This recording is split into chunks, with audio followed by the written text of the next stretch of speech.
تیرا جسم کروٹ لے لے اور تجھے پتا بھی نہ چلے، تو ایسا بھی تو ہو سکتا ہے کہ تو سوتا رہے اور تیرے اندر کوئی چیز اللہ اللہ کرتی رہے اور تجھے پتا بھی نہ چلے۔ اس لیے اللہ نے فرمایا اختلاف اللیل و نہار، کہ دن اور رات کے فرق کو سمجھو۔ اس لیے رکھا ہے تاکہ تو سوچے کہ یار میرے جسم کروٹیں جو لیتا ہے مجھے تو پتا بھی نہیں چلتا، اور کون کون سی ایسی چیز ہو سکتی ہے میرے اندر۔ دن کے اندر تو آپ ہوش و حواس میں ہوتے ہیں، آپ کو پیشاب آتا ہے آپ اٹھ کے چلے جاتے ہیں باتھ روم، آپ کو جو ہے بھوک لگتی ہے تو آپ کھانا کھانے چلے جاتے ہیں، پیاس لگتی ہے تو پانی پینے چلے جاتے ہیں۔ تو دن کے وقت تو آپ ہوش و حواس میں ہیں، صحیح ہے نا، اور چلے گئے آپ۔ لیکن رات میں تو آپ کو کوئی ہوش و حواس نہیں ہے، جب آپ سو گئے تو ایسا ہے جیسے مر گئے۔ مردہ میں اور سوئے ہوئے بندے میں کیا فرق ہے بھائی؟ تو اس وقت بھی آپ کے جسم کو اللہ تعالیٰ نے اتنا حساس بنایا ہے کہ وہ خود ہی کروٹ لے لیتا ہے۔ تو پھر آپ سوچیں، آپ کو سوچنے پر مجبور کیا جا رہا ہے کہ دیکھو اب کروٹوں کے بل بھی اللہ کا ذکر ہو سکتا ہے۔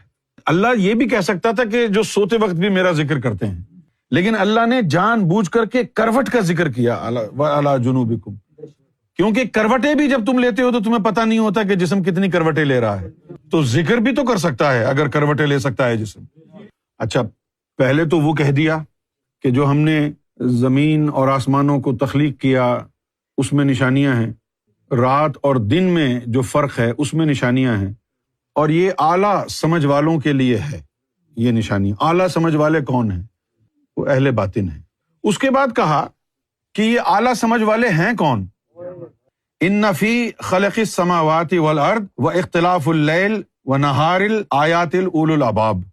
پھر اس کے بعد کہا کہ الذین، یہ وہ لوگ ہیں، اولو الالباب کون ہیں؟ یذکرون اللہ، جو اللہ کا ذکر کرتے ہیں، قیاما وقعودا وعلی جنوبہم، اٹھتے بیٹھتے کروٹوں کے بل بھی جو ذکر اللہ کرتے ہیں وہ اولو الالباب ہیں۔ اچھا، وہ جو اٹھتے بیٹھتے کروٹوں کے بل ذکر کر رہے ہیں وہ اولو الالباب ہیں، اور وہ کیا کرتے ہیں؟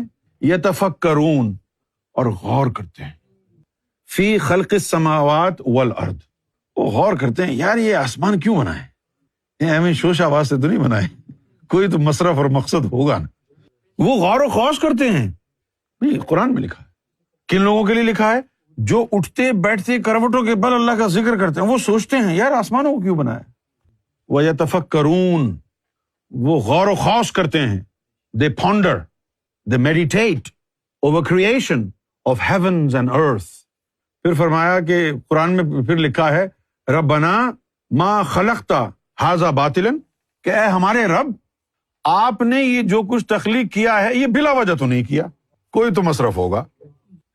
تو وہ جب انسان کے قلب میں اللہ کا نور اتر جاتا ہے تو پھر اللہ تعالیٰ کی طرف سے اس کو یہ انڈرسٹینڈنگ آتی ہے، یہ زمین تو ایک ہی بنائی ہے اللہ نے، یہ 7 آسمان کیوں بنائے ہیں۔ پھر اس کا ذہن جو ہے نا کام کرنا شروع کر دیتا ہے۔ جس طرح مختلف چیزوں کے بارے میں آپ کو خیالات آتے ہوں گے نا، اب جیسے ظاہر شاہ گھر پہ بیٹھا رہتا ہے، اس کا دماغ جو ہے نا پھرکنی کی طرح گھومتا ہے کہ اچھا ایسا ہے تو ایسا کیوں ہے، ایسا ہے تو یہ کیوں ہے، وہ کیسے ہے، یہ کیسے ہے۔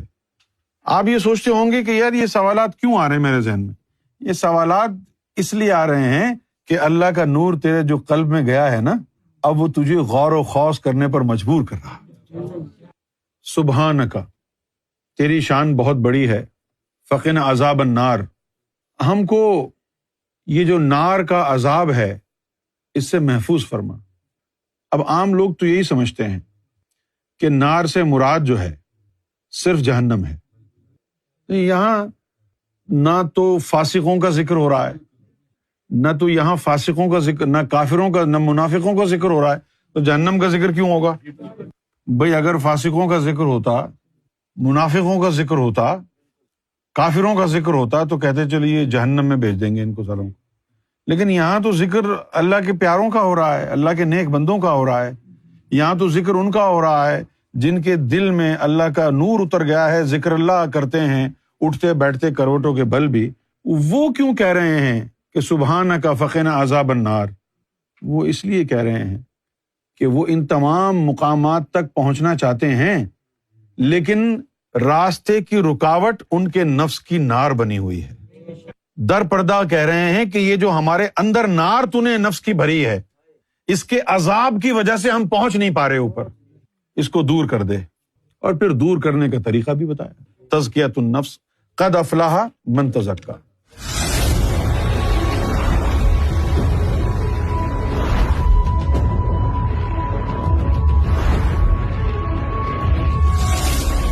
Our TV, the place to connect with God.